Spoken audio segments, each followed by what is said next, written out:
Hello Photo Summit fans, today I'm bringing you part 3 of the NEX 5N video. Apologize for it taking so long. Between the lovely weather and the heat and all sorts of different things, we had a little bit longer to take with our videos.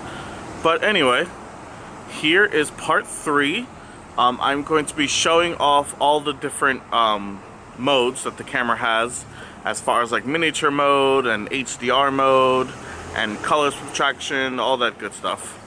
Right now I'm using the camera's built-in HDR painting mode. Really don't see a difference. I'm thinking that maybe in some of the modes in video it just reverts back to its normal video. Granted, then again, it is a really cloudy and blah day today, so maybe that's why. I'm going to start each section with a picture, obviously as you already saw, and then a video showing off each mode.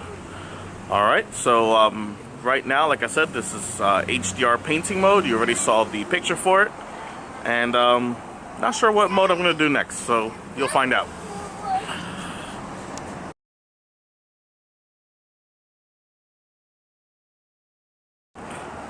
Okay, here we have miniature mode. Once again, I think the recording is reverting back to its standard play. I really don't think we're going to have that option as far as in video. But maybe, hopefully after the post-processing, it'll change. Oops, sorry about that. So, just figured, just in case post-processing it does change, I'll give you a look. But I don't think it will. Alright, next part.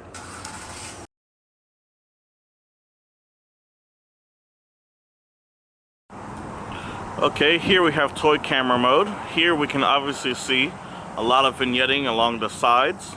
So it stayed true to its version. Good.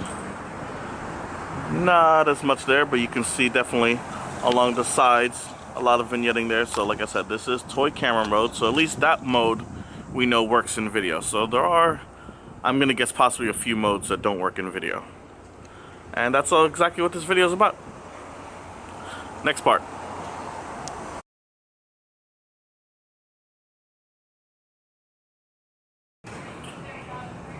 Okay, here we have pop color mode. Very vibrant colors. I'm pretty sure this is working in video. Yeah, it's definitely working in video mode. It's not too over the top. I've seen a lot worse. But now we see these very, very bright, vibrant blues and reds and greens.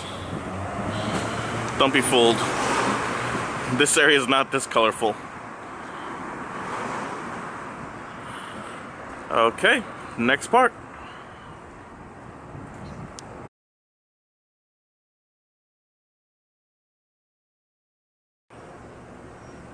Okay, this next mode is posterization, as you can see. Very, very contrasty, I'd say, and very colorful as well. Let's zoom in.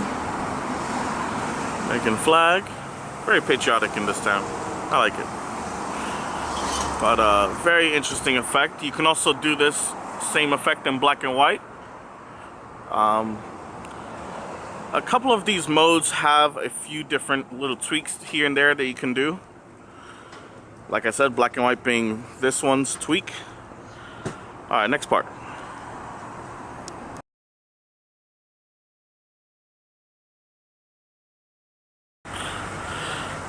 Sorry about that. I tried to keep a nice red car there, but it wouldn't work. This mode is retro mode, which is basically the camera's sepia with very low contrast. That's basically what this mode is doing. We can still see quite a bit of color, but there definitely is a sepia tone in everything. This is really nice if you want to make your photos look older than they actually are. Kind of do one of those little old-time effects. This might be a nice effect for Halloween if you're all dressing up as you know, Midwestern group or something. Just giving you ideas. Next one.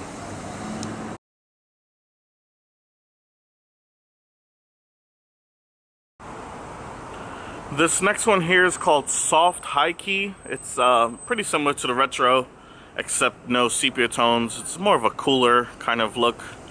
Very bright, obviously. Here we can get an idea. Obviously that sign there is very vivid and just as colorful as when we saw it last time. But the rest of it, obviously, you can see is not as insanely colorful. Alright, next part.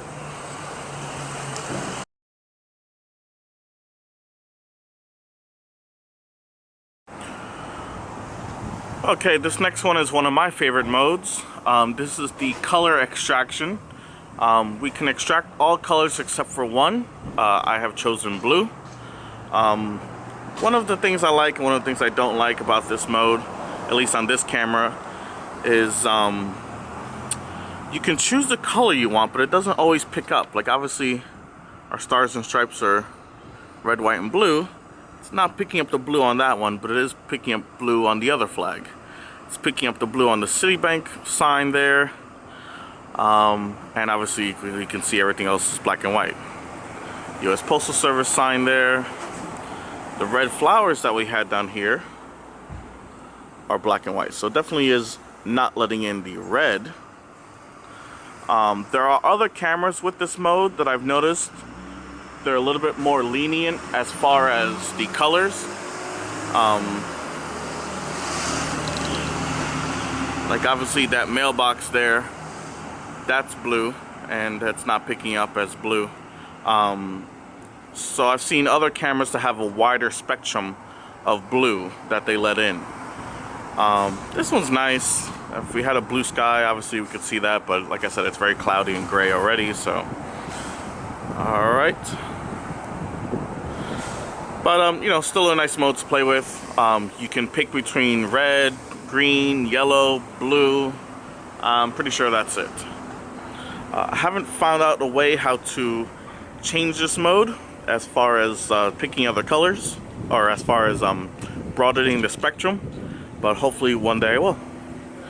Alright, next part.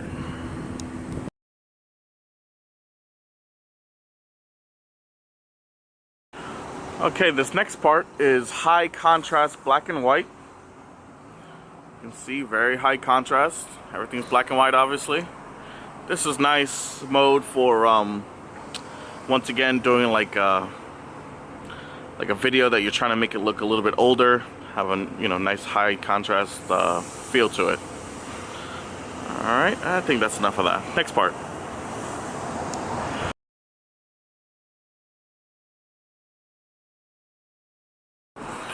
Okay, this one's supposed to be high soft focus effect. Once again, not really sure if we're getting it in video, but as far as the last picture you just saw, that was pretty neat. That was very soft focus. You actually have a low, medium, and high setting for that. So no worries if that was a little too soft for you. This is nice for maybe wedding photographers who might want to soften it without having to do it post-processing, or just a nice amateur who wants to try it and do it themselves. Some kind of landscape or portrait, whatever it is that suits you. Alright, that was actually the last mode. There was another actually rich black and white mono mode, but honestly I really didn't see it doing absolutely anything. So here we are. Alright, thanks for watching from the Photo Summit.